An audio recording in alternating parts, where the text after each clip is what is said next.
Saya di mana-mana cerita. Saya punya kitab namanya Khilyatul Auliya wa Tabaqatul Asfiya. Itu syarat kamu kalau daftar wali harus punya kitab itu. Khilyatul Auliya wa Tabaqatul Asfiya. Itu karangannya Abu Nu'aim Al-Asfihani. Kitab itu yang jadi indukan Ihya ketika menyebut Manaqibul Akhyar.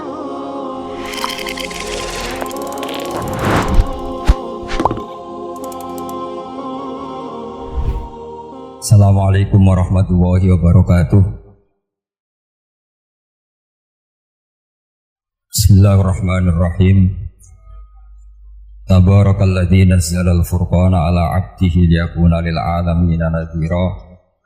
Allahumma shalli wa sallim ala sayyidina maulana Muhammadin wa ala alihi wa sahbihi asma'in nama ba'du. Begini, saya dulu pernah berdoa berkali-kali sama Allah Subhanahu wa taala bahwa saya ingin membaca Quran itu fase fil makna. Fase itu artinya jelas, runtutan logikanya jelas. Sehingga barokahnya fase itu logika Quran atau logika yang dibangun Quran itu menjadi benar-benar logika yang diterima siapa saja, termasuk diterima oleh orang kafir. Kita tahu Umar itu masuk Islam sebelum mondok apa gak pernah mondok? Sebelum mondok, gak pernah beliau ngaji tafsir, gak pernah mondok. Tapi beliau dengar Quran itu paham. Karena logika yang diutarakan Quran itu logika sesuai fitrah salimah, sesuai akal yang apa? Sehat. Saya di mana-mana cerita karena ini kebanggaan para mufassir. Ketika Jubair bin Mut'im bin Adi menceritakan bapaknya yaitu Mut'im bin Adi. Beliau adalah orang yang sangat pintar sekali sehingga didelegasikan oleh kafir Quraisy untuk jadi negosiator di Asra Badrin. Jadi perang Badar itu kan ada Asra Badrin, orang-orang kafir yang ditawan Islam. Kemudian orang ini diutus untuk jadi negosiator. Singkat cerita pas datang ke Madinah, pas Rasulullah SAW baca surat Wattur wa kitabim mastur fi raqim mansur sampai ayat am khuliqu min ghairi syai'in am humul khaliqun. Sampai ayat am khalaqus samawati wal ard. Di ayat itu Allah menceritakan kalau Tuhan-Tuhan yang kamu anggap Tuhan itu sebagai Tuhan, misalnya Lata, Uzza, Manat, enggak apa-apa kata Allah. Tapi kata Allah, saya minta bukti prestasi mereka apa kalau sebagai Tuhan itu. Apakah pernah ikut menciptakan langit bumi? Atau kalau enggak bisa menciptakan urun kata Allah, urun semen sak kata Allah. Sebenarnya urun. Sehingga logika lalu terbangun, prestasinya apa? Tuhan-Tuhan yang kami tuhankan itu. Kata Allah, Qul ara'aytum ma tad'una min dunillah aruni madza khalaqu minal ardi am lahum syirkun fis samawati. Kalau mereka Tuhan, tunjukkan prestasinya ke saya, kata Allah. Apakah mereka terlibat dalam penciptaan langit dan bumi? Atau kalau nggak bisa menciptakan 100%, kata Allah setidaknya urun. Ya tadi urun semen, am lahum syirkun fis samawati. Syirkun maknanya urunan. Lalu ketuhanan berhala Uzza dan sebagainya batal karena ayat ini. Orang kafir berpikir wah ini tidak Tuhan karena nggak punya prestasi apa-apa. Lalu mereka secara ekstrim malah berpikir ateisme, tidak mengakui adanya Tuhan. Kalau nggak diakui adanya Tuhan, berarti alam raya ini dimulai dari ketiadaan. Logikanya berarti begini, hadhil maujudat khalaqahal adam. Langit yang karuan wujud, bumi yang karuan wujud, hewan-hewan yang karuan wujud, matahari, rembulan, lautan semuanya wujud. Kemudian semua maujudat ini dirumuskan khalaqahal adam, diciptakan oleh ketiadaan. Pertanyaannya adalah ma huwal junun asyaddu min hadza? Kegilaan apa yang lebih parah ketimbang ini? Karena sesuatu yang wujud dimulai dari sesuatu yang tidak wujud. Berarti sama dengan mengatakan hadhil maujudat khalaqahal adam. Semua yang enggak ada ini diciptakan oleh sesuatu yang enggak ada. Jadi semua yang ada diciptakan oleh sesuatu yang enggak ada.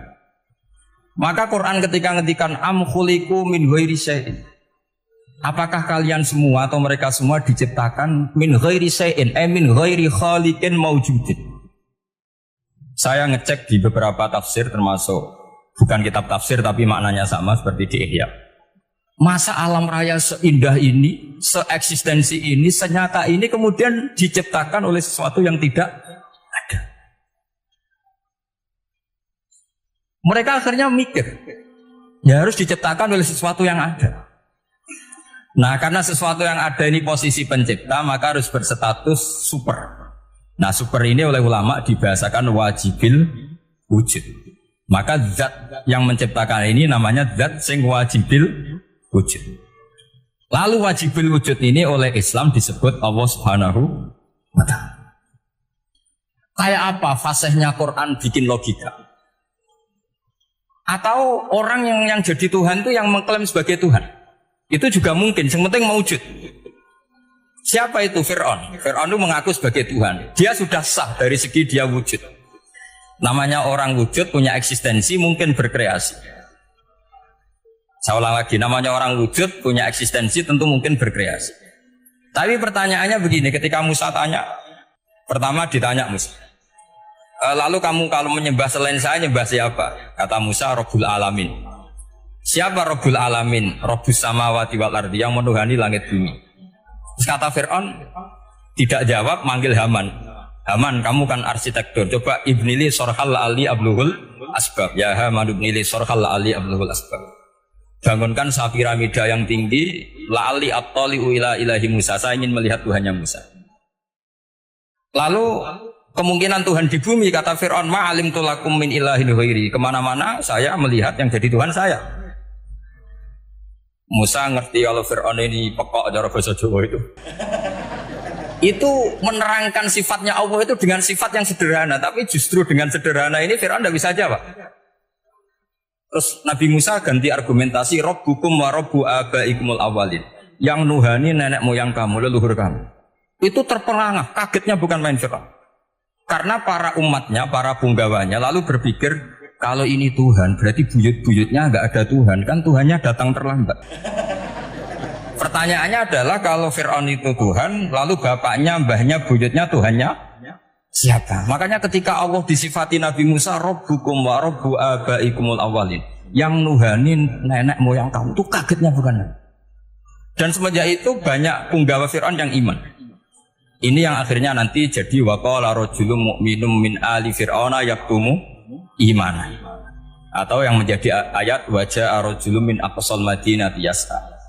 Kenapa mereka menjadi iman? Karena logika Fir'aun Tuhan itu gugur, runtuh. Bisori khil hujjah, dengan logika yang sangat transparan. Jadi ini perlu belajar tauhid. Jadi kalau sampean sudah kalah suara, jangan kalah logika. Kalau sudah kalah suara, kalah logika, jangan kalah tinggal mendengar saja kok tidak paham bangunnya itu. Jadi ini sering saya utarakan. Makanya banyak ulama mengatakan fasihhu ibaratil Quran itu bukan sekedar notnya atau sajaknya, kalau boleh dibilang sajak, tapi karena runtutan cara berpikirnya. Maka kelihatan sekali di tema-tema Quran. Ketika nyifati Allah Rabbus samawati wal ardi tidak mengalahkan Fir'aun, justru dengan sifat yang ringan Rabbukum wa Rabbu abaikumul awalin bisa mengalahkan Fir'aun. Nah, kenapa sekarang orang tidak fasih baca Quran? Karena tadi perangkat itu tidak cukup. Saya berkali-kali matur, juga sering matur Mbah Mus. Saya itu masih sekarang masih belajar Al-Ibris, Mbah Misbah, Marbawi, semua khazanah tafsir, baik yang bahasa Jawa, bahasa Melayu, itu masih saya pelajari. Termasuk saya pelajari lughotnya. Mulai lughat yang setengah benar sampai macam-macam. Saya tadi matur sama Profesor Said Aqil Al-Munawwar. Memang bacanya harus urut Said Aqil Al-Munawwar. Karena sekali salah Said Aqil Sirat. Sebenarnya nggak apa-apa, ini sama-sama orang alim. Cuma tidak tahu nasib di publik ini, nggak tahu saya ya, macam-macam lah gitu. Namanya orang banyak, nggak usah dijelaskan. Tapi semuanya baik. Saya pernah ketemu Pak Said Aqil Sirat itu bilang gini, Gus, orang jadi wali itu sebabnya dua. Mungkin kalau kayak jenengan banyak pecintanya, yang doakan banyak. Kalau saya banyak yang benci, wah itu ngirangi dosa gitu. Batin gue dasar wong alim bener weh. Jadi beliau nikmati memang. Karena babanya beliau itu sama dengan baba saya yang dari keluarga Kudus. Buyut saya itu kakaknya buyutnya Pak Syekh Tagir. Jadi makanya jangan pernah benci orang alim. Orang alim bulet atau kayak apa itu masih aja punya alasan. Saya itu dengar Kiai Bisri, cerita Kiai Bisri itu tidak ada yang serius. Dulu ketika ada polemik Haji yang Mu'alim, itu orang kumpul semua di sini. Kata Kiai Bisri, sudah nunggu Mbah Fadl. Mbah Fadl sudah di rumah. Ngiranya orang itu ya Mbah Fadl rawuh diletet. Setelah lama Mbah Fadl tidak datang. Lalu Kiai Bisri Mbah Fadl tidak datang. Lah ya di rumah. Lah mana kok tidak ada? Ya di rumahnya sendiri. Karena beliau nggak pernah bilang di rumahnya. Orang saja yang kepikiran kalau itu rumah leteh. Itu mirip seperti guyannya Rasulullah SAW. Nabi itu kalau guyon itu tidak pernah bohong. Makanya di tiba itu disebut wayam zahu walayakul ilahakon. Nabi itu ya guyon, tapi nggak pernah bohong. Yang bohong kan khayal kamu. Masyhur itu ada orang sepuh sowan Nabi. Di kitab saya itu perempuan, tapi di beberapa kitab lelaki. Saya tidak tahu pastinya berapa. Biasanya ahli hadis mentahmilkan taat dudul kisoten atau taat dudul wakiaten. Oke, kita bayangkan itu perempuan. Ya Rasulullah, saya ini tergesa-gesa, nanti takut kemalaman. Ini orang sepuh. Jadi jangan kamu bayangkan Nabi Suwani wong ayun nanti jadi hoax. Orang sepuh. Oh di sini aja, ada usah tergesa-gesa pulang kata Rasul. Lah nanti gimana, saya jalan kaki ya Rasulullah sampai kampung saya itu nanti malam. Kata Nabi, la ahmilan naki alab bin nakho. Santai saja, nanti tak pinjemin anaknya unta. Kata perempuan tadi, ma fa'altu bibni nakho. Apa yang bisa saya lakukan dengan anaknya unta? Sudah, tenang saja katanya. Setelah mau pulang, disiapkan unta, ya unta tua, unta layak dinaikin. Ya Rasulullah, ini kok unta tua? Katanya anaknya unta. Nabi dengan santai, oh masih tua, ya anak unta. Menafsirkan anaknya unta cilik itu kan pikirannya kamu kan. Sebetulnya anaknya unta itu ya tua pun anaknya unta. Maka saya itu yang termasuk bangga. Nasib saya nanti insya Allah kayak Gus Mus, kayak Gus Dur. Sampai tua dipanggil Gus. Tapi saya niatnya lebih buruk. Supaya nanti kalau saya salah pantas ngijek Gus. Tapi dalam kompetisi kadang Gus itu kalah. Itu dulu di Pondok Sarang tuh kalau ke WC itu antri. Itu yang di WC didodok. Supaya cepat keluar. Ayo cepat keluar, saya Gus. Dikira teror Gus itu yang di WC menjadi takut. Yang dalam WC gak kalah. Saya malah kiai. Iya. Jadi memang kacau. Kalau sudah logika itu kacau. Tapi di Ihya kitab yang populer dikaji di pesantren, itu ada babnya. Qadiyat itu pengarang tentang betapa wajibnya takzim sama Rasulullah. Tapi punya bab mizahun Nabi, guyonan-guyonannya anjing. Cuma Nabi seninya tadi, wala yaqulu illa haqqan. Meskipun guyon itu enggak pernah bohong, itu butuh seni itu. Bohong guyon tapi tidak pernah bohong. Tapi umatnya ada saja yang pernah niru, ya termasuk Kiai Bisri tadi. Sudah nunggu Mbah Fadl, sudah di dalam. Ketika ditunggu ternyata ya dalamnya Mbah Fadl sendiri, bukan di dalam apa? Ada seorang raja yang gemar kawin karena orang Arab gemar kawin. Itu setiap ada perempuan cantik ingin dinikah. Nikah itu masih baik, jadi sampai tidak usah anti. Soal kamu dengki sama orang poligami itu ya hasut gitu. Yang layak biar poligami, asal ada yang mau dan siap-siap ada tambah satu hilang satu biasanya. Singkat cerita dia itu cinta sama seorang perempuan. Nah perempuan itu ditanya-tanyakan sama pemuda situ ajudan dia, gimana saya boleh nikah itu? Jawabannya tadi, kaifatang kihuha wa qad ra'aitu qabbalaha rajulan. Kok kamu nikahi gimana? Saya pernah melihat dia itu dicium seorang lelaki. Kamu itu seorang raja, masa nikahi perempuan yang pernah dicium seorang lelaki? Wah itu miso-miso raja. Udah, enggak. Saya ini raja muslim soleh, masa nikahi orang yang pernah dicium lelaki? Suatu saat si pemuda ini menikahi perempuan itu. Mantelnya bukan main, karena dia saingan sama raja, gak mungkin menang. Satu-satunya menang itu bikin hoax tadi itu. Ini cerita ini di Ithaf, di sarahnya Ihya. Kamu kira di ini di cerita Alfu Yaumin Walailatinnya Abu Nawas, enggak, ini cerita di Ithaf. Kitab yang sangat sakral karena sarahnya apa? Ihya. Setelah nikah, maki-maki aja. Orang tidak punya harga diri. Perempuan pernah dicium orang kok dinikahi. Tadri mandalikar rojul, kamu tahu siapa lelaki itu?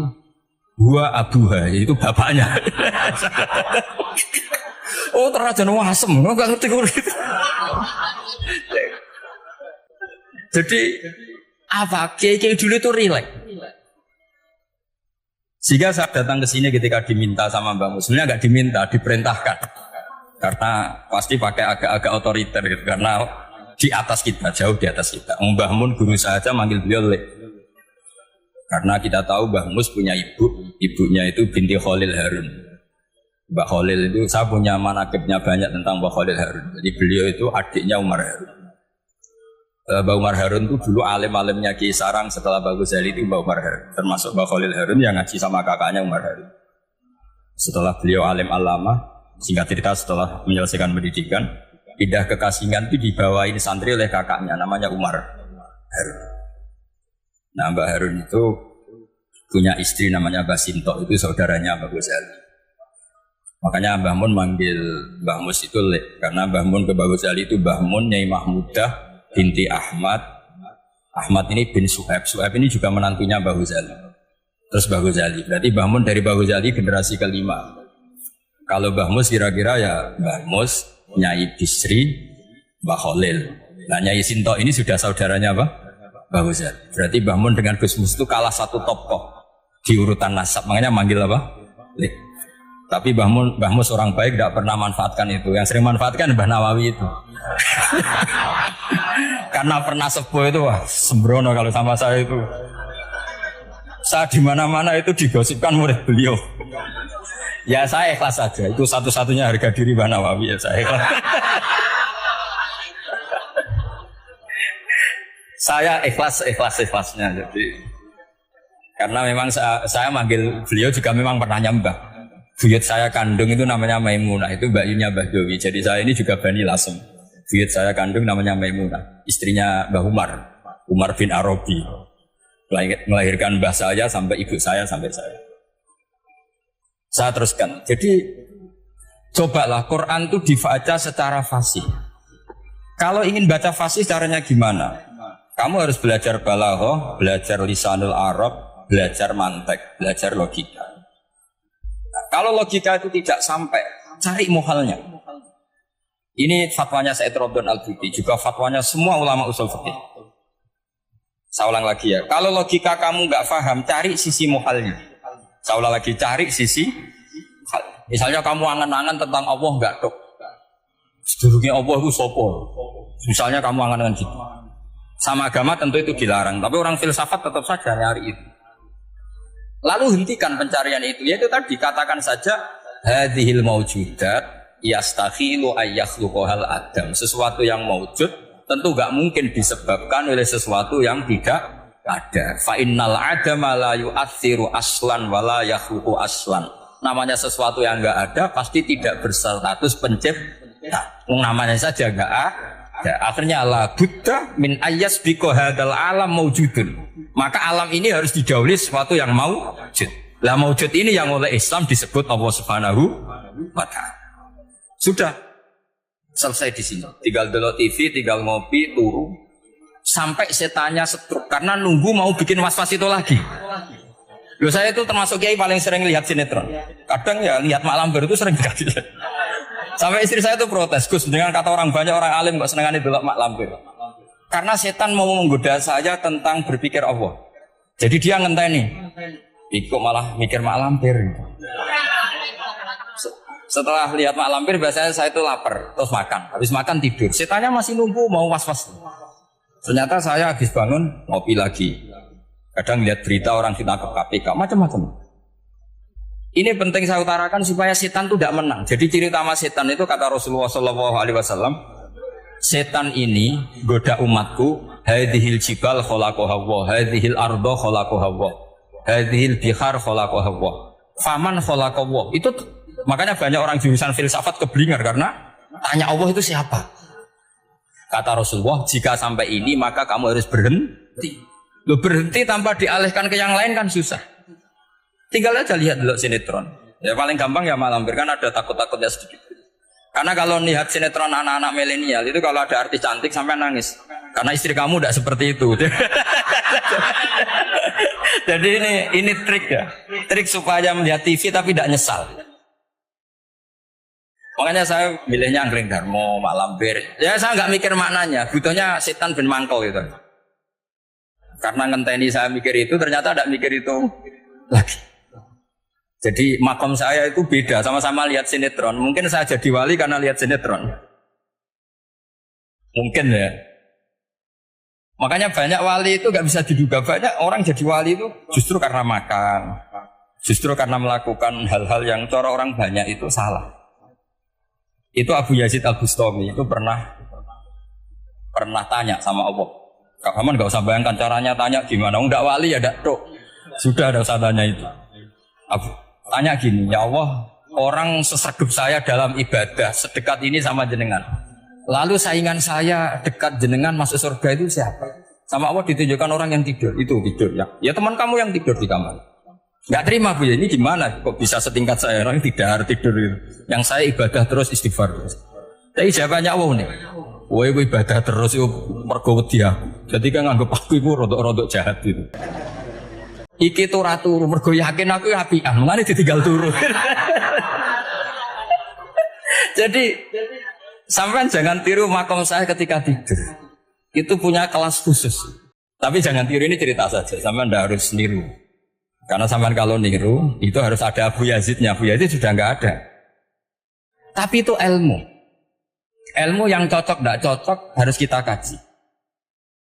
Saya tadi jagungan sama beliau sama Profesor Said Akil Al-Munawar. Beliau cerita sebetulnya sekolahan saya itu tentang usul fikih, tapi terkenal saya Profesor Tafsir. Tapi saya suka ilmu usul fikih, meskipun korbannya ya banyak. Biasanya orang jadi liberal gara-gara ya usul fikih. Sebenarnya nggak perlu dipikir lah itu macam-macam. Begini, dalam usul fikih yang mainstream itu kan ada hukum wajib, haram, ya makruh, terus macam-macam lah. Termasuk ada mubah. Mubah itu boleh dilakukan, boleh ditinggalkan. Dalam ilmu usul fikih sebetulnya definisi mubah boleh dilakukan, boleh ditinggalkan itu salah. Karena begini, setiap Anda melakukan sesuatu yang mubah, pasti di saat itu meninggalkan sesuatu yang haram. Saya ulang lagi ya.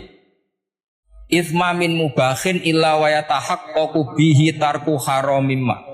Semua teks di lubul usul seperti itu. Memang saya hafalkan karena ini cara saya jadi wali yang mudah murah. Ithma min mubahin illa wa yatahaqqaqu bihi tarku haramimma. Fayatahaqqaqu bisukun tarkul qatli wa bisukut tarkul qadzaf. Terus beliau membuat sekian contoh.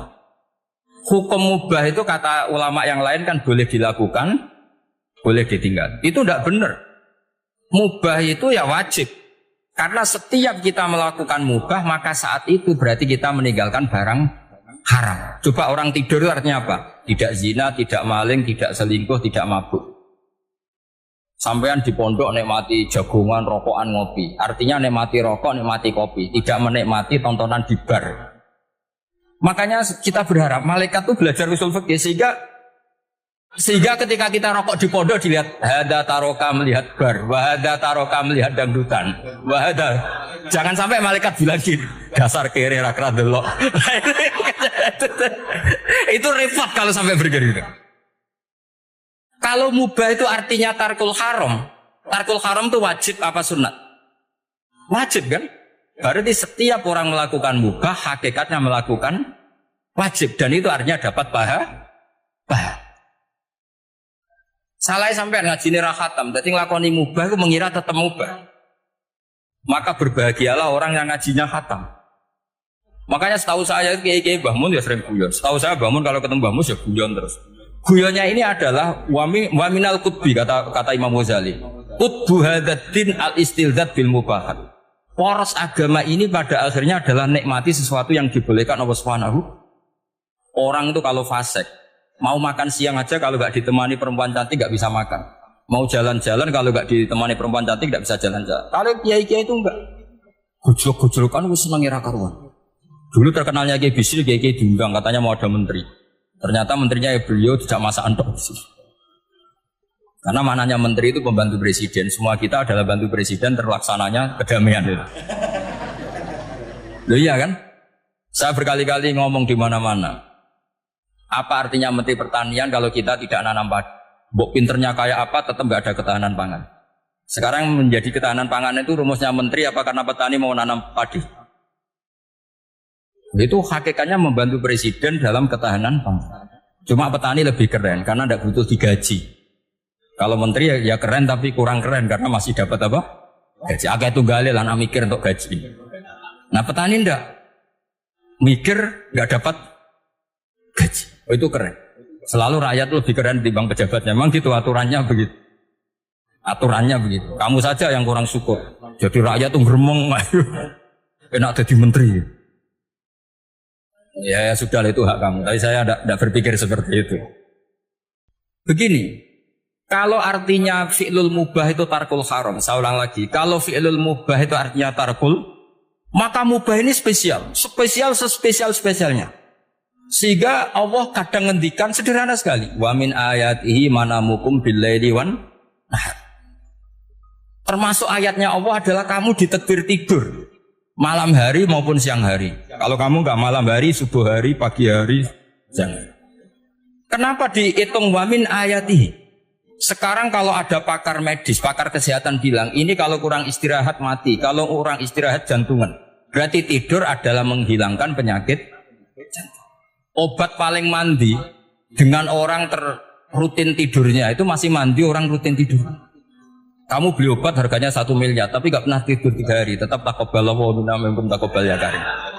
Maka yang penting itu obatnya apa tidurnya? Tidurnya yang dibantu obat. Tapi kalau obat tok gak dibantu tidur, masih sakit. Berarti penting mana tidur sama obat? Karena penting tidur wamin ayatihi. Orang kayak sampean sering delok YouTube, delok gambar macam-macam. Barokah mana dengan tidur? Wong nak melek mripate delok macam-macam. Barokah tidur. Jadi tidur adalah perlawanan terhadap keinginan melakukan haraman. Ya saya ulang lagi, tidur itu adalah perlawanan terhadap keinginan melakukan keharaman. Jadi kalau mau tidur nyata gini, ya Allah siap tidak berangan-angan tentang maksiat terus tidur. Oh itu wamin ayati. Jangan kok gak duit terus ngombe semua akeh ben iso ngantuk. Wah ini tidur yang untuk melawan kemiskinan. Supaya lupa utangnya tidur, lupa kasusnya itu udah akan jadi wali. Kalau jadi wali tak gugat. Nah, sehingga karena mubah itu tarkul haram, Allah itu sering menghitung ibadah yang super itu halal mubah. Misalnya Allah ngendikan, kulu washrob, kamu harus makan. Sekarang gini, jaga kesehatan itu wajib enggak? Wajib. Kalau saya tidak sehat, tidak bisa ngaji di sini. Apalagi Mbah Mus, kalau nggak sehat, ditunggu orang se-Indonesia fatwa. Dan di antara cara sehat, kamu harus makan. Kalau nggak makan, sakit. Lalu makan dengan posisi menyehatkan orang yang bisa fatwa, bisa mulang, bisa macam-macam. Posisi ini super apa tidak super? Super. Maka Allah kadang sederhana ngendikan ibadah itu kulu wasrobu jom kowe yo mangan yo. Tapi ayat ini menjadi tidak hebat kalau dibaca orang tidak pernah ngaji, tidak pernah ngaji usul fikih. Pangeran piye toh? Trimo ngongkon mangan kowe dikongkokno kulu. Wis ora usah ngono yo wis mangan. Rusak Quran kena makna ngono iku rusak. Kamu tahu superiornya ayat kulu wasrobu kalau belajar fa inna fi'lal mubah berarti tarkul haram karena saat melakukan mubahnya tarkul dan tarkul haram itu penting. Sekarang gini, merusak diri sendiri haram apa enggak? Haram. Untuk supaya tidak rusak kamu harus makan. Berarti makan wajib apa sunat? Wajib. Lho sing haram itu kalau tulung piring dintekno. Nah, dengan cara pemaknaan seperti ini Quran akan superior. Bahkan di ayat-ayat yang kelihatannya sederhana, kulu washrabu wala tusrifu. Ketika Nabi Musa dimenangkan mengalahkan Fir'aun, itu Allah firman pertama gitu, kamu harus makan mimma rusaknak.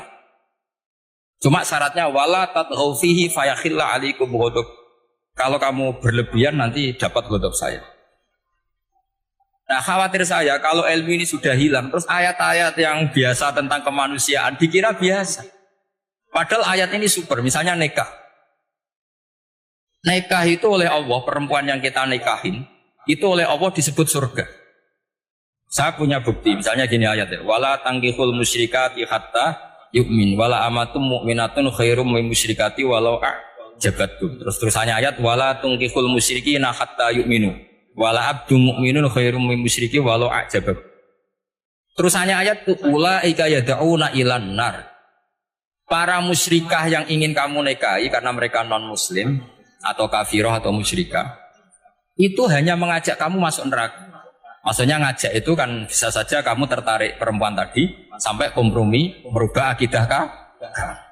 Terusannya ayat wallahu yad'u ilal jannah. Harusnya dengan perbandingan kamu jangan menikahi musyrikah. Logika perbandingannya kan wallahu yad'u ila nikahil mu'minah. Saya ulang lagi, harusnya muqabalahnya kan wallahu yad'u ila nikahil mu'minah. Allah mengajak kamu supaya menikahi mu'minah. Tapi kata mukminah sama Allah diganti wallahu yad'u ilal jannah. Allah mengajak kamu masuk surga. Ila nikahil mu'minah. Artinya gini, setiap kamu hubungan intim sama istri kamu itu adalah menjadi kamu tidak zina. Jadi kalau kamu tidak zina, barokahnya istri kamu ini penopang kamu masuk surga. Makanya Rasulullah pernah ditanya, ibadah itu apa saja? Tapi secara ringan diantara jawabannya, wa fi buti ahadikum shadaqah. Sudah kamu ngumpul istri kamu itu ya ibadah. Terus kata sahabat-sahabat, ya Rasulullah ayati ahaduna syahwatahu wa walahu ajrun. Yang benar saja Rasulullah, masa urusan gitu dapat pahala? Nabi jawabannya ya enteng, alai salawatu fi haramin aka'ana ali wisrun. Kalau dia salah yang dikeloni kan ya dosa. Berarti kalau ngeloni yang benar juga pahala. Berarti istri kamu itu jannah surga. Cuma jannah yang agak aneh karena rewel itu agak aneh. Jadi itu jannah yang agak aneh. Maka supaya jannah ini tidak aneh, kata Rasulullah itu cara bersuami istri itu kata Rasulullah halla jariyatan tula ibuka wa tula ibuka. Sebagian riwayat halla jariyatan tudhaqikuha wa tudhaqikuka. Kamu cari perempuan yang gampang guyon, gampang rileks. Mula abah itu rileks, mudhahaka ya rileks. Saya berkali-kali cerita, saya ini termasuk orang yang nggak pernah diskusi penting sama istri saya. Karena takut tegang. Biasanya kalau tegang itu yang suaminya kalah. Jadi saya itu nggak pernah diskusi penting. Saya kemarin mau ke Pasuruan ya, mau ke Peloso itu ditanya, mau kemana? Ya nggak tahu. Terus pulangnya kapan? Ya nggak tahu. Wong kok roh-rohan. Ya saya senang saja. Nggak roh itu artinya kan bodoh. Orang bodoh itu nggak mukallaf, artinya nggak dosa kata saya. Jadi saya ngambil hikmahnya saja. Karena takut. Ditakoki kok jawabannya ora jelas. Ora jelas itu misteri. Memang dunia itu penuh misteri. Pokoknya tak itu. Pokoknya yang kira-kira itu jadi tidak penting. Rasulullah tuh kalau debat sama istrinya ya milih gitu, milih mula abba mudhahaka. Saya punya sekian cerita betapa Rasulullah tuh rileks ngadepin cemburu-cemburunan. Sayyidah Khadijah tentu orang yang super bagi Rasulullah. Sampai ketika adiknya Sayyidah Khadijah, kalau nggak salah namanya itu Halah ini. Kalau datang itu Rasulullah itu menjamu karena mengingatkan suara Khadijah. Kalau muji Khadijah itu sudah langit Rasul. Sehingga Aisyah itu cemburu.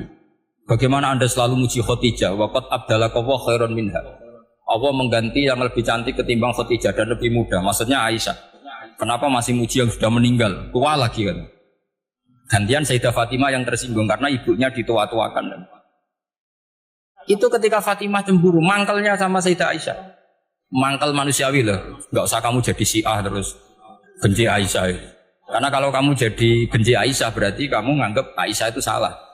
Dan itu efeknya di Rasulullah, berarti Rasulullah milih istri yang salah. Makanya kita ini madzhabnya ahli sunnah. Abu Bakar tidak mal'un. Kenapa tidak mal'un? Kalau kamu bilang Abu Bakar mal'un berarti Rasulullah salah pilih teman. Umar tidak mal'un karena Rasulullah pasti milih teman yang benar. Begitu juga milih istri yang benar. Dalilnya tidak usah jauh-jauh. At-thayyibatu lit-thayyibi. At-yabut thayyib tentu Rasulullah. Berarti istrinya pasti thayyibah. Jadi madhab ahli sunnah dalam madhab sing jelas-jelas min baini farti wa damil labanan kholisan sa'iwal lisyan. Jadi kalau kamu cari logika gampang saja. Nabi itu thayyib, bahkan at-yabut thayyib. Padahal kata Allah at-thayyibatu lit-thayyibi. Ya jelas ya. Jadi ini tidak usah dimasukkan hati tentang konfliknya Aisyah dan Fatimah, itu biasa saja. Yang satu bela ibunya, yang satu bela dirinya. Sebenarnya Aisyah itu nggak niat ngiritik Khadijah, ingin diperhatikan Rasulullah saja. Terus ketika Sayyidah Fatimah apa ya matur ya Rasulullah saya supaya ngalahkan Aisyah itu gimana? Karena ibu saya sudah meninggal ya memang cantik dia, muda dia. Dan tahu betul orang kalau Nabi itu sangat mencintai Aisyah. Kata Rasulullah bilang gini saja, tetap hebat ibu saya. Karena ibu saya dapat Rasulullah rondo untuk Joko. Kowe ayu kaya apa itu untuk Dudo. Jadi rileks saja Rasulullah. Akhirnya ya semenjak itu enggak ngeritik lagi, bahaya ini kalau ngeritik. Khadijah itu kan sudah umur 40 tahun. Janda dapat Joko. Aisyah perawan untuk Dudo. Keren mana? Keren Khadijah. Jadi tidak semua masalah itu Nabi itu menyelesaikan cara ekstrim. Nabi itu biasa mula santai rileks. Nah kalau para mbak-mbak ini ingin jadi surga yang enggak aneh, syaratnya jangan rewel karena di surga itu enggak boleh ada orang rewel. Tapi kalau enggak rewel sementara suami kamu enggak bener, ini namanya goblok. Maka kata Mbak Mun kalau ngijazahi santri-santrinya, cung bojomu kudu rewel, enggak ngono fakir kata Mbak Mun. Tapi santri yang di belakang gremeng. Iya bah nak fakir, nak jantungan mati. Makanya sering gitu. Jadi di antara ulumil Quran itu ada istilah maudhi'ul mutmar mengganti maudhi'ud dhamir atau maudhi'ul lafzi menggantikan lafz dan akhar. Itu memang agak jelimet di ilmu tafsir, tapi bagi pelakunya itu menjadi gampang. Ya tadi, ketika Allah melarang nikah hal musyrikah, saya ulang lagi. Ketika Allah melarang nikah hal musyrikah, normalnya perbandingannya kan wallahu yad'u ila nikahil mu'minah. Tapi sama Allah digenti, wallahu yad'u ilal jannah. Itu menunjukkan bahwa nikahul mukminah adalah al jannah. Karena kamu hubungan intim ya ibadah. Diwamuk kowe sabar ya ibadah. Nafakoi ya ibadah. Neng-nengan kejahatan senjata juga ibadah. Seru Kang, neng-nengan itu seru. Karena memang di antara sistem tubuh kita itu butuh masa-masa jeda. Mari cerdas. Karena tubuh kita ini tidak hanya butuh seneng, tapi juga butuh susah. Susah itu melahirkan kearifan. Jajal bojomu tahu minggat, mesti kearifan kamu meningkat. Jadi minggat itu ya penting. Nikmati saja. Loh, ini saya nggak ngajari keburukan. Memang seperti itu. Nah saya berharap ilmu usul fikih ini tidak boleh hilang. Karena dengan ilmu usul fikih kita tahu mubah adalah tarkul haram dan tarkul haram adalah wajib. Maka Allah sering sekali membicarakan sesuatu yang mubah itu superior. Kayak tadi wa min ayatihi manamukum billaili wan. Nah, termasuk ayatnya Allah adalah kami itu tidur. Cara berpikir tadi, kalau saya tidak tidur sakit, kalau sakit habis biaya banyak. Sementara tidur hanya butuh seperti ini. Betapa baiknya Allah dengan tidur bisa menjaga kesehatan yang kalau tidak dijaga berbiaya tinggi. Berarti hada naumul ibadah. Terus ulama bilang tidur itu ibadah kalau niatnya litaqawi alal ibadah. Tapi nak wayahe blojo turu lah itu masalah. Tapi tentu ilmu itu ada pembanding. Sekarang ketika kamu tidur itu tarkul wajib apa tarkul haram lah itu masalah. Seringnya kamu itu tarkul wajib. Wayahe mulan turu. Wayahe ngantor wong kerja turu. Lah itu tarkul haram atau tarkul wajib? Tarkul wajib. Kalau tarkul wajib berarti status tidur kamu haram. Sudah pinter ini sudah maju ini sudah maju. Jadi saya belajar usul fikih lagi-lagi karena untuk menjadi mufassir itu harus menguasai balaghah, menguasai usul fikih, menguasai lisanul arab. Nah, lisanul arab yang sering saya contohkan berkali-kali. Saya punya kitab namanya Ar-Risalah. Orisinil karangannya Imam Syafi'i. Saya baca beberapa kali khatam. Juga saya beberapa kali bacakan santri. Itu kalau memaknai Quran secara lisanul arab itu gampang sekali. Gampang sekali. Ketika Imam Syafi'i mengatakan kamu boleh tayamum ketika bepergian dan saat bepergian itu tidak menemukan air. Syaratnya kamu tolabul ma', cari-cari dulu. Ketika ditanya sama Ashabus Syafi'i, kenapa harus cari-cari dulu? Jawabannya enteng. Li'anna Allah ta'ala yaqul falam tajidu ma'an wa la yuqalu liman lam yatlub lam yajid. Karena Allah ngendikan kemudian kamu tidak menemukan air. Di mana-mana tidak menemukan setelah mencari. Kalau belum mencari namanya tidak tahu. Jadi dari kata falam tajidumaan kemudian kamu tidak menemukan. Tidak menemukan berarti apa? Setelah mencari. Sehingga beliau mensyaratkan dicari-cari dulu, baru berkesimpulan tidak menemukan. Nah setelah tidak menemukan, kamu baru boleh tanya. Segampang itu ilmu usul fikih di depan Imam Syafi'i. Ulumul Quran dianalisis dengan usul usik. Ketika ditanya, kenapa Anda mensyaratkan nikah itu pakai wali? Ayatnya apa? Kalau hadisnya jelas, la nikaha illa biwaliyin mursyidin. Ayatnya apa? Imam Syafi'i secara enteng baca ayat fala ta'duluhunna ayyankihna azwajahunna idza tarawdu bainahum bil ma'ruf. Jika wanita yang kamu waleni, saya ulang lagi, jika perempuan yang kamu walikan, misalnya kamu punya anak yang umur 20 tahun ingin nikah sama seseorang, seseorang ini layak, ya misalnya kiai ya, apal alfiyah. Tadi kata Mbah Mus itu muridnya Mbah Khalil itu alfiyah diwolak-walik apa? Saking seringnya belajar alfiyah kata beliau sampai santri apal alfiyah wolak-walik tapi roh carane jamak kosor. Karena dulu pondoknya mau pondok nahwu. Jadi kayak di Milirab itu. Tonggone nganti apal fa'ala yaf'ulu fa'lan. Cinone weh apal saking bedino itu ujiane ra selawatan fa'ala yaf'ulu fa'lan wa ma fa'lan wa fa'ilun. Jadi pondok ya macam-macam. Itu saya tadi sampai mana itu? Tentang apa? Wali nikah. Di bab fikih, saya ulang lagi di bab fikih. Itu kata Allah, jika perempuan yang kamu walikan itu ingin nikah, fala ta'duluhunna, jangan kamu larang. Kata Imam Syafi'i, kalau seorang wali tidak punya hak mewalikan, maka larangan jangan menghalangi itu tidak ada guna.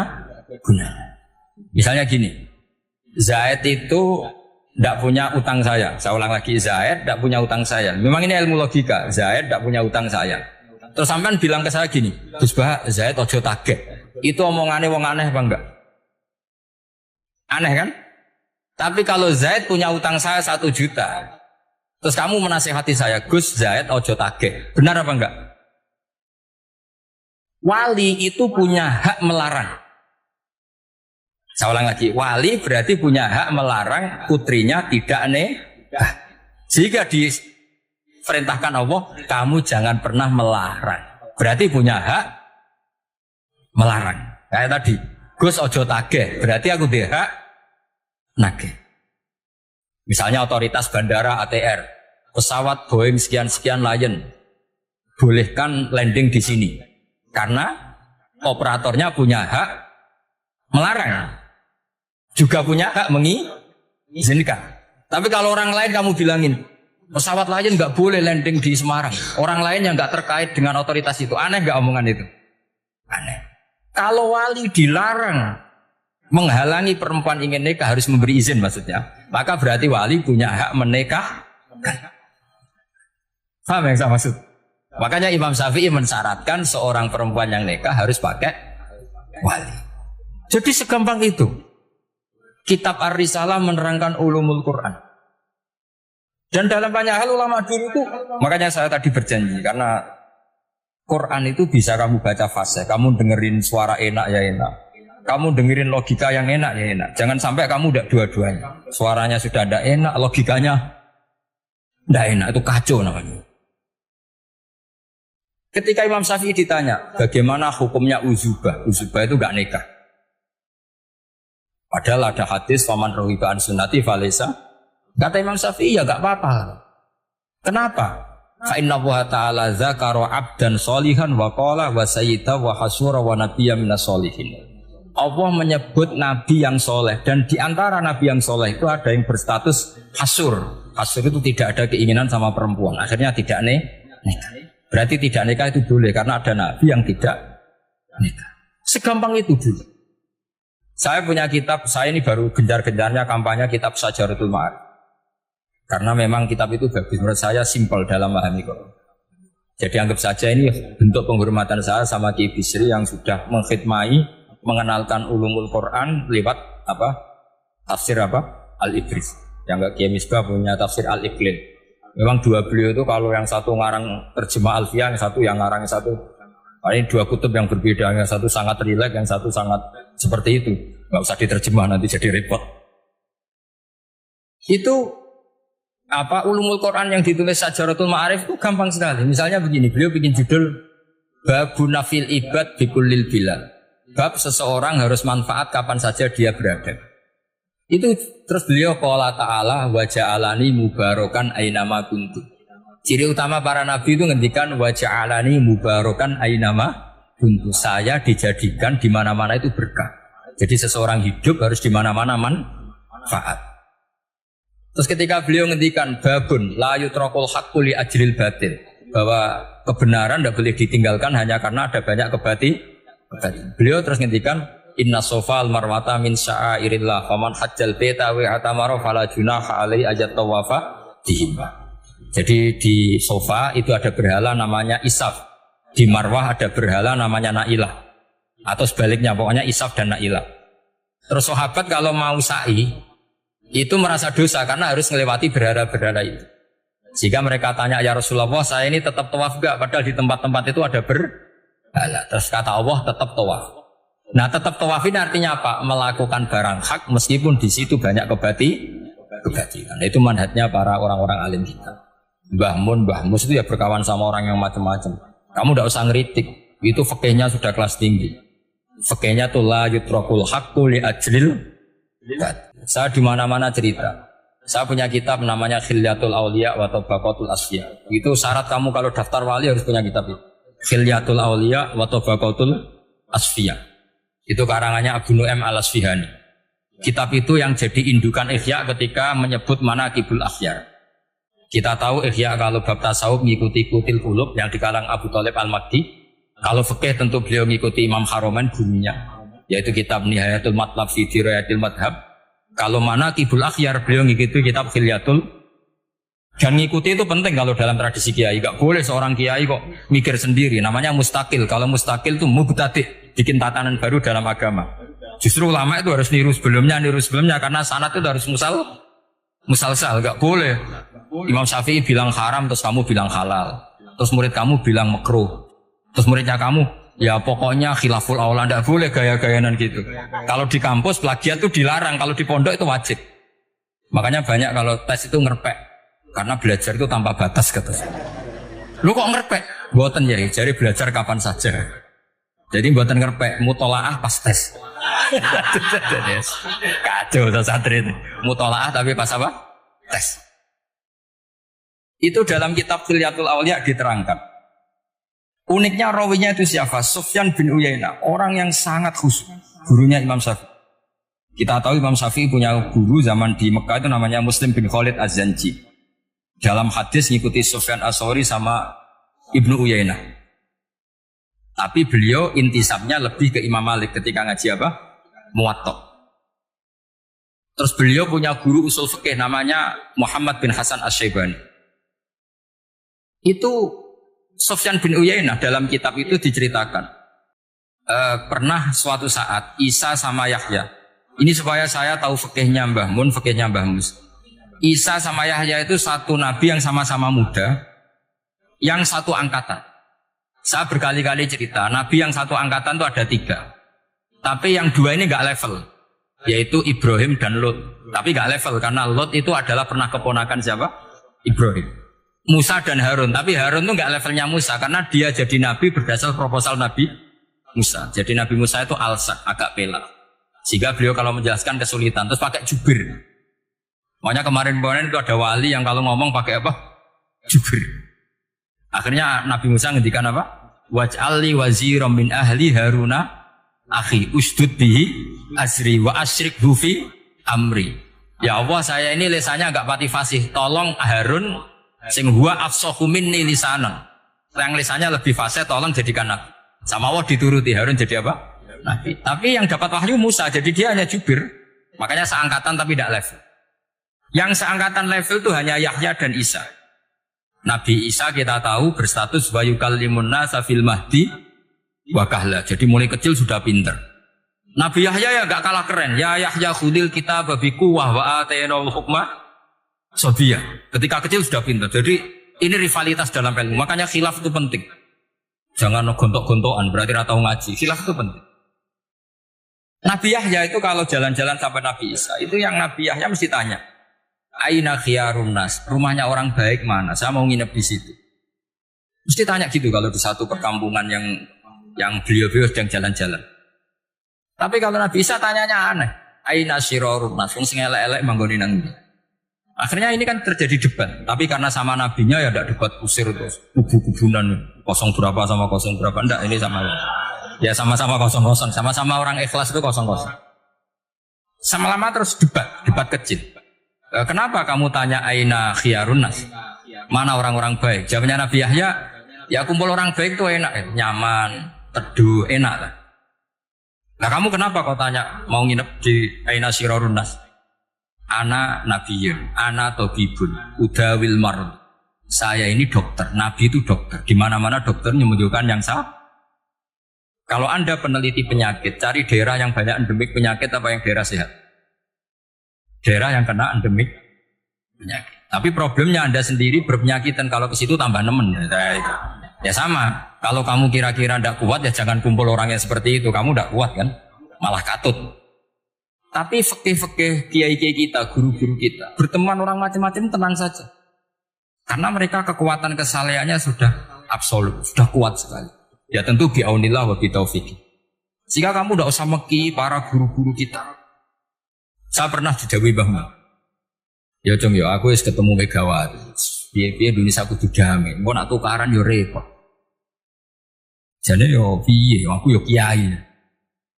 Artinya beliau harus ketemu karena untuk supaya Indonesia itu damai. Beliau anggap saja makili religius, Bu Mega makili apa? Nasional. Dan Indonesia damai itu kalau ada kerjasama antara kaum nasionalis dan kaum apa? Jadi yang namanya damai itu penting sekali. Sampai Rasulullah itu pernah berdamai sama orang yang jelas-jelas kafir. Apalagi Indonesia belum sampai seperti itu. Yaitu kita tahu dalam Sulh Hudaybiyah, Nabi berakad damai sama Suhail bin Amr. Padahal kafir. Nah, kalau kamu Qur'annya sudah seperti itu, maka Qur'an itu punya kekuatan yang luar biasa. Ketika Sayyidina Ali konflik sama Sayyidina Muawiyah, itu dirumuskan kita berdamai. Setelah kita berdamai, terus ada pertanyaan begini. Lalu orang yang sedang konflik itu nak ketemu raine, roh raine gue serasa senang. Ning dinggon dini konflik ketemu raine gue serasa senang. Oke, kita pakai mediator, kata Sayyidina Ali. Akhirnya Sayyidina Ali pakai mediator, Muawiyah pakai mediator. Terus orang Khawarij bilang, dalilnya apa mediator itu? Gak ada Qur'annya. Itu orang Khawarij. Sama gak usah tanya, kalau orang sekarang yang apa Gus? Wah itu marifin, tapi provokator berarti tanya gitu. Singkat cerita, terus Sayyidina Ali itu agak marah. Karena beliau terbentuk oleh Qur'an. Itu spontan Sayyidina Ali baca ayat, wa in khiftum shiqaqa bainihima fab'atsu hakaman min ahli wa hakaman min ahliya. Jika suami istri menghadapi konflik, di mana-mana konflik roh raine kan gak seneng. Maka yang keluarga lelaki kirim mediator, yang keluarga perempuan kirim. Terus dari Sayyidina Ali, wa ummatu Muhammad a'dhamu min amri rajulin wa imra'atin. Umatnya Muhammad lebih serius ketimbang urusan lelaki dan perempuan.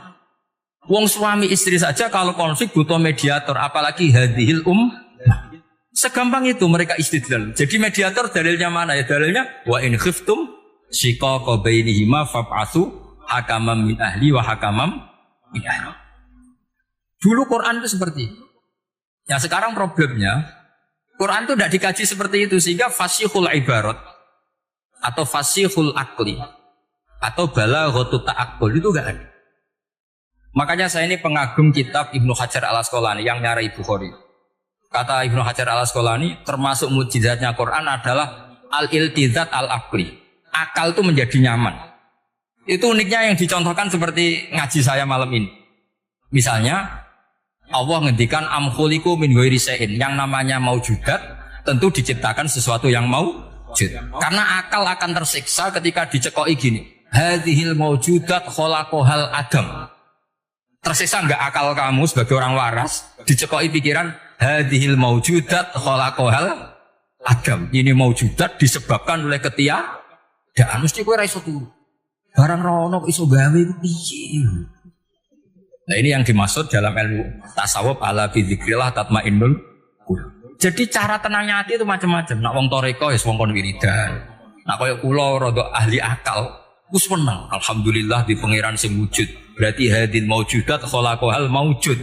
Berhubung maujud ini pencipta berstatus super. Super itu dalam agama disebut wajibul wujud atau musabbibul asbab atau kausa primamboh lah seuni-uni. Sing penting iku ora hadil maujudat khalaqahal adam. Makanya kata beliau, Nabi itu bukan sekedar jamal suratan, ganteng secara perawakan, secara fisik enggak, tapi juga Nabi punya jamalul akal. Akalnya itu nyaman. Yaitu kita disuruh iman dengan sesuatu yang memang kita nyaman. Seperti kita disuruh iman bahwa alam ini diciptakan oleh Allah, oleh al-mawjud yang super. Kan terus nyaman. Coba kalau kamu diajarin Islam, alam ini yakini yang menciptakan adalah ketiadaan. Oh, kamu kuliah sampai profesor, sampai dokter pusing. Ini ajaran apa? Sesuatu yang tidak ada menyebabkan sesuatu yang ada. Itu namanya termasuk ajaran ini indah karena ada al-iltizat al-akli. Kenyamanan apa? Berpikir karena terus. Ya saya kira demikian, ini audisinya selesai. Assalamualaikum warahmatullahi wabarakatuh.